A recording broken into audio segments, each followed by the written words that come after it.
살면서 우리는 끊임없이 자신을 다그칩니다. 더 나은 사람이 되어야 한다고, 더 성공해야 한다고, 더 완벽해야 한다고 말입니다. 목표를 세우고 자신을 채찍질하는 것은 성장을 위한 필수 요소처럼 여겨집니다. 하지만 때때로 이러한 태도는 우리를 발전시키는 것이 아니라 오히려 스스로를 끝없는 불만과 비교 속에 가두고 불행으로 몰아넣습니다. 미움받을 용기로 잘 알려진 심리학자 아들러는 열등감을 극복하는 방법은 자기 자신을 불필요하게 몰아세우는 것이 아니라 있는 그대로 받아들이는 것이다.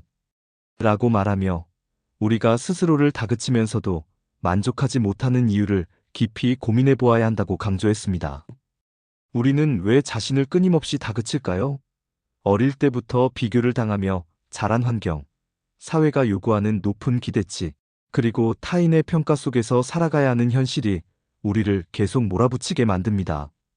더 좋은 성과를 내야 인정받고 더 나은 사람이 되어야 존중받는다는 믿음이 우리를 지배합니다. 하지만 이런 생각 속에서 살아가다 보면 우리는 현재의 자신을 받아들이지 못하게 됩니다. 늘 부족한 부분에만 집중하고 목표를 달성해도 그 기쁨은 오래가지 않습니다. 더 잘해야 한다는 강박 속에서 우리는 결국 지쳐버립니다. 아들러는 이러한 태도가 완벽주의라는 이름 아래 자신을 학대하는 것과 다름없다고 보았습니다. 한 직장인이 있습니다. 그는 업무에서 단 한 번의 실수도 허용하지 않으려 합니다. 회의에서 한마디를 잘못했다 싶으면 하루 종일 그 말을 곱씹으며 자책합니다. 야근을 해서라도 동료보다 더 나은 결과물을 내야 한다고 믿으며 실적이 좋지 않은 달에는 자신을 무능력하다고 몰아붙입니다. 한 학생은 항상 1등을 해야 한다는 강박 속에서 살아갑니다. 부모님과 선생님이 넌 잘할 수 있어라고 말하면 그는 그 기대를 반드시 충족해야만 하는 부담을 느낍니다. 시험에서 98점을 받아도 왜 100점이 아니지? 라는 생각에 스스로를 몰아세웁니다. 어느 날 친구들과 즐거운 시간을 보내다가도 갑자기 나는 공부해야 하는데 이러고 있어도 되나? 라는 생각이 들어 죄책감을 느낍니다. 결국 그는 스스로를 다그치면서도 만족하지 못한 채 불안에 시달리게 됩니다. 아들러는 완벽해지려 하지 말고 지금의 나를 인정하는 것부터 시작하라고 말했습니다. 이는 단순히 현실에 안주하라는 뜻이 아닙니다. 오히려 지금의 자신을 인정하고 받아들여야 스스로를 몰아세우는 강박에서 벗어나 건강한 성장을 할 수 있다는 의미입니다. 완벽해야만 가치 있는 사람이 되는 것이 아니라 지금 이 순간에도 충분히 가치 있는 존재임을 깨닫는 것이 중요합니다. 아들러는 또한 비교 속에서 행복을 찾을 수 없다고 말했습니다. 우리는 종종 자신을 다른 사람과 비교하며 부족함을 느낍니다. 친구가 더 좋은 직장을 가졌을 때, 동료가 더 빨리 승진했을 때, 주변 사람이 나보다 더 성공한 것처럼 보일 때, 우리는 스스로를 다그칩니다. 하지만 아들러는 각자의 삶에는 저마다의 속도가 있다고 보았습니다. 우리가 비교해야 할 대상은 타인이 아니라 어제의 나입니다. 남들과 비교하며 나를 평가하는 것이 아니라 내가 원하는 방향으로 한 걸음씩 나아가고 있는지를 점검하는 것이 더 의미 있는 과정입니다. 그렇다면 우리는 어떻게 하면 자신을 불필요하게 다그치는 습관에서 벗어날 수 있을까요? 첫째, 자신에게 조금 더 관대해질 필요가 있습니다. 실수를 했을 때 나는 왜 이렇게 부족할까? 라고 자책하는 대신 이번 경험을 통해 나는 무엇을 배울 수 있을까? 라고 질문해 보는 것입니다. 실수는 성장의 과정이지 내가 무능력하다는 증거가 아닙니다. 예를 들어 프로젝트 발표를 망쳤다고 생각하는 사람이 있다면 그 발표가 완전히 실패한 것이 아니라 어떤 부분이 부족했는지를 객관적으로 평가하고 다음에 보완하면 되는 문제라는 점을 인식하는 것이 중요합니다. 둘째, 목표를 세울 때 현실적인 기준을 설정해야 합니다. 완벽해지겠다는 목표 대신 지금보다 조금 더 나아지는 것을 목표로 삼는 것이 중요합니다.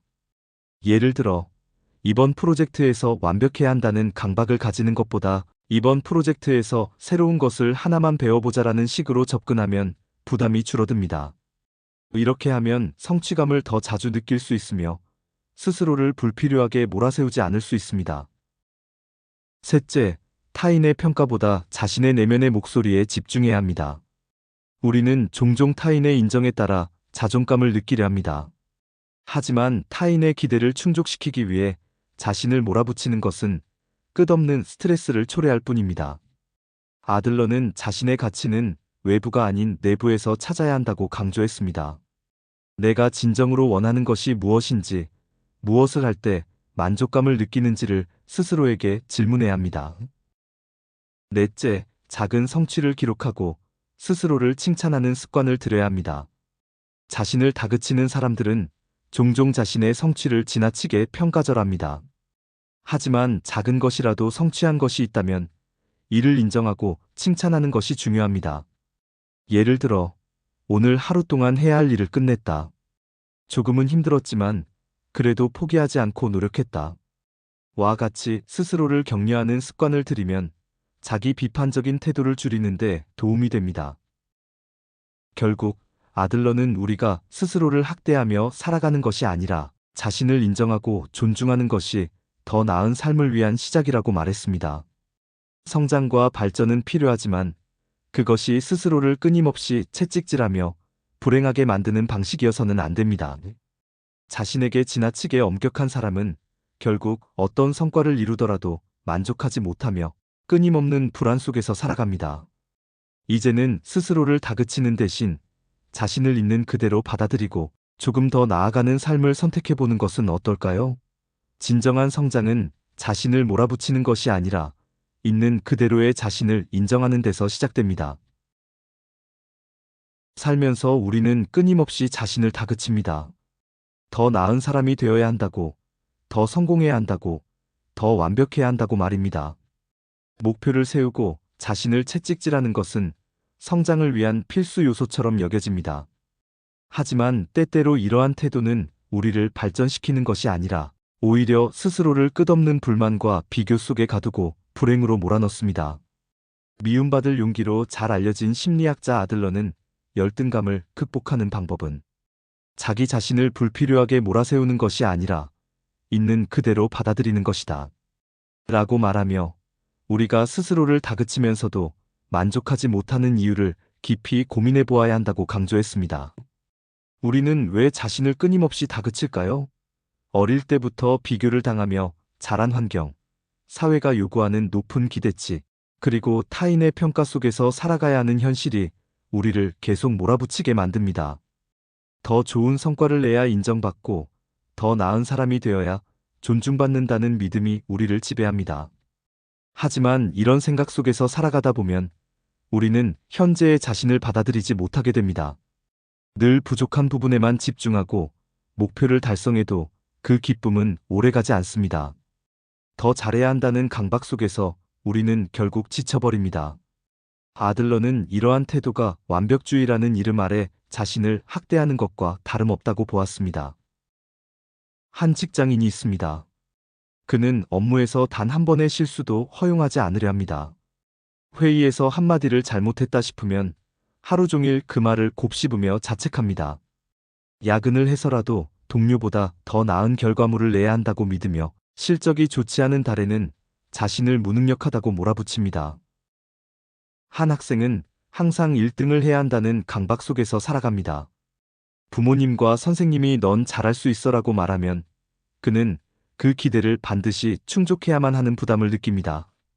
시험에서 98점을 받아도 왜 100점이 아니지? 라는 생각에 스스로를 몰아세웁니다. 어느 날 친구들과 즐거운 시간을 보내다가도 갑자기 나는 공부해야 하는데 이러고 있어도 되나? 라는 생각이 들어 죄책감을 느낍니다. 결국 그는 스스로를 다그치면서도 만족하지 못한 채 불안에 시달리게 됩니다. 아들러는 완벽해지려 하지 말고 지금의 나를 인정하는 것부터 시작하라고 말했습니다. 이는 단순히 현실에 안주하라는 뜻이 아닙니다. 오히려 지금의 자신을 인정하고 받아들여야 스스로를 몰아세우는 강박에서 벗어나 건강한 성장을 할 수 있다는 의미입니다. 완벽해야만 가치 있는 사람이 되는 것이 아니라 지금 이 순간에도 충분히 가치 있는 존재임을 깨닫는 것이 중요합니다. 아들러는 또한 비교 속에서 행복을 찾을 수 없다고 말했습니다. 우리는 종종 자신을 다른 사람과 비교하며 부족함을 느낍니다.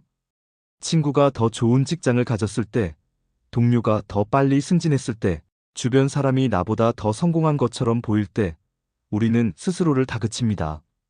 하지만 아들러는 각자의 삶에는 저마다의 속도가 있다고 보았습니다. 우리가 비교해야 할 대상은 타인이 아니라 어제의 나입니다. 남들과 비교하며 나를 평가하는 것이 아니라 내가 원하는 방향으로 한 걸음씩 나아가고 있는지를 점검하는 것이 더 의미 있는 과정입니다. 그렇다면 우리는 어떻게 하면 자신을 불필요하게 다그치는 습관에서 벗어날 수 있을까요? 첫째, 자신에게 조금 더 관대해질 필요가 있습니다. 실수를 했을 때 나는 왜 이렇게 부족할까? 라고 자책하는 대신 이번 경험을 통해 나는 무엇을 배울 수 있을까? 라고 질문해 보는 것입니다. 실수는 성장의 과정이지 내가 무능력하다는 증거가 아닙니다. 예를 들어 프로젝트 발표를 망쳤다고 생각하는 사람이 있다면 그 발표가 완전히 실패한 것이 아니라 어떤 부분이 부족했는지를 객관적으로 평가하고 다음에 보완하면 되는 문제라는 점을 인식하는 것이 중요합니다. 둘째, 목표를 세울 때 현실적인 기준을 설정해야 합니다. 완벽해지겠다는 목표 대신 지금보다 조금 더 나아지는 것을 목표로 삼는 것이 중요합니다. 예를 들어, 이번 프로젝트에서 완벽해야 한다는 강박을 가지는 것보다 이번 프로젝트에서 새로운 것을 하나만 배워보자라는 식으로 접근하면 부담이 줄어듭니다. 이렇게 하면 성취감을 더 자주 느낄 수 있으며 스스로를 불필요하게 몰아세우지 않을 수 있습니다. 셋째, 타인의 평가보다 자신의 내면의 목소리에 집중해야 합니다. 우리는 종종 타인의 인정에 따라 자존감을 느끼려 합니다. 하지만 타인의 기대를 충족시키기 위해 자신을 몰아붙이는 것은 끝없는 스트레스를 초래할 뿐입니다. 아들러는 자신의 가치는 외부가 아닌 내부에서 찾아야 한다고 강조했습니다. 내가 진정으로 원하는 것이 무엇인지, 무엇을 할 때 만족감을 느끼는지를 스스로에게 질문해야 합니다. 넷째, 작은 성취를 기록하고 스스로를 칭찬하는 습관을 들여야 합니다. 자신을 다그치는 사람들은 종종 자신의 성취를 지나치게 평가절합니다. 하지만 작은 것이라도 성취한 것이 있다면 이를 인정하고 칭찬하는 것이 중요합니다. 예를 들어, 오늘 하루 동안 해야 할 일을 끝냈다. 조금은 힘들었지만 그래도 포기하지 않고 노력했다. 와 같이 스스로를 격려하는 습관을 들이면 자기 비판적인 태도를 줄이는 데 도움이 됩니다. 결국 아들러는 우리가 스스로를 학대하며 살아가는 것이 아니라 자신을 인정하고 존중하는 것이 더 나은 삶을 위한 시작이라고 말했습니다. 성장과 발전은 필요하지만 그것이 스스로를 끊임없이 채찍질하며 불행하게 만드는 방식이어서는 안 됩니다. 자신에게 지나치게 엄격한 사람은 결국 어떤 성과를 이루더라도 만족하지 못하며 끊임없는 불안 속에서 살아갑니다. 이제는 스스로를 다그치는 대신 자신을 있는 그대로 받아들이고 조금 더 나아가는 삶을 선택해보는 것은 어떨까요? 진정한 성장은 자신을 몰아붙이는 것이 아니라 있는 그대로의 자신을 인정하는 데서 시작됩니다.